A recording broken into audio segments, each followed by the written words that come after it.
প্রতি বছরের মতো এবারও ফ্রান্সের রাজধানী প্যারিসে পবিত্র ঈদ উল ফিতরকে সামনে রেখে ঈদ বাণিজ্য মেলা অনুষ্ঠিত হয়। অন্যান্য বছর এই মেলা প্লাস দো লা রিপাবলিকে অনুষ্ঠিত হলেও এবারের মেলা অনুষ্ঠিত হয় প্লাস দো লা বাস্তিলে। অভিবাসীদের নিয়ে কাজ করার সংগঠন সলিডারিটি আজ ফ্রান্স সাফ এই মেলার আয়োজক। এই মেলায় প্রায় ৬০টি প্রতিষ্ঠান অংশগ্রহণ করে। প্রতিষ্ঠানগুলোতে ঈদকে সামনে রেখে থ্রি পিস, শাড়ি, পাঞ্জাবির পাশাপাশি গহনা সহ দেশীয় খাবারেরও সমাহার ছিল। মেলায় আয়োজন করা হয় নানা খেলাধুলারও।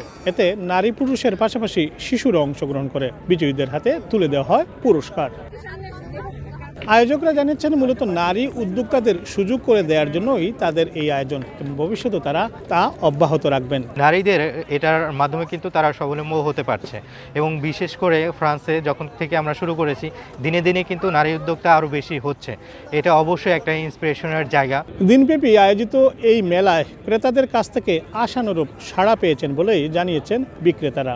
আর ক্রেতারা জানিয়েছেন এই মেলা কেনাকাটার পাশাপাশি তাদের কাছে এক মিলন মেলাও। সবাই মোটামুটি খুব হ্যাপি। বিশেষ করে আমি আমার ছেলে মেয়েকে নিয়ে আসি আমাদের বাংলাদেশের ঐতিহ্যগুলি দেখানোর জন্য এবং ঐতিহ্যপূর্ণ জামা কাপড়গুলি ওদেরকে পরিধান করাই, যে হ্যাঁ আমরা কেমন ধরনের পোশাক দেশে থাকলে পরতাম। বাংলাদেশের যে ঈদের কেনাকাটার যে আমেজটা আমরা প্রবাসীরা এটা পাই না, তো এখানে এসে ওই আমেজটা পাচ্ছি। সকাল থেকে অনেক সাড়া পাচ্ছি, ওয়েদারও ভালো, বাংলাদেশি কাস্টমারের পাশাপাশি বিদেশি কাস্টমার আনাগোনা অনেক বেশি।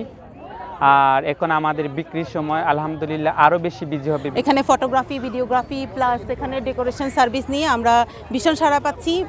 ইভেন আমাদের ফেসবুকে পেজ আছে। স্থানীয় ফরাসিদের পাশাপাশি বিপুল সংখ্যক প্রবাসী বাংলাদেশি ও স্থানীয় অনেক পর্যটকরাও এই মেলায় উপস্থিত ছিলেন। প্যারিসের এই ঈদ বাণিজ্য মেলা শুধু কেনাকাটার জায়গাই নয়, বরং প্রবাসী বাংলাদেশিদের কাছে এক মিলন মেলাও, যেখানে হাজার মাইল দূরে থেকেও ঈদের আনন্দ আর সংস্কৃতির বন্ধনে একত্রিত হতে পারেন সবাই। প্যারিসের প্লাস দো লা বাস্তিল থেকে মোহাম্মদ লুৎফুর রহমান বাবু, সময় সংবাদ।